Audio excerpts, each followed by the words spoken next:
Mayong adlaw nimo diha langga karon kay weekend man dili mahimo no nga dili ta makabuhat og ice cream. Karon akong ipakita ninyo ang step by step process sa pagbuhat og ice cream.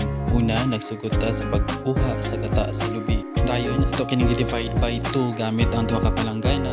Ang isa ato ang butangan sa tuang asukal. Ang gamit sa asukal magalangga no, gamit kini para ma-maintain ang sweetness atong ice cream. Dayon ang gatas, ang purpose aning gatas para mamahimong yummy ang atong ice cream. Dili jud nato tipiron sa gatas no, tungod kay mao ang pinakasekreto para mas malami ang atong ice cream. Dayon atong isunod ang matling ato sa ninggitang sa tuang tube no. Dayon taud-taud pag mainit ang atong ininit nga tubig, ato na siyang bubuan para maimuluto sa ang matling.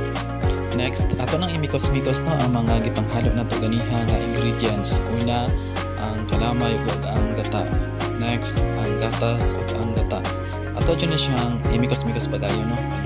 Dayon, mao kini ganiha ang matling nga gibubuan og tubig. Ato siyang kayo maayo para maluto gyud ang matling no. Ug wala na tayo makita ng mga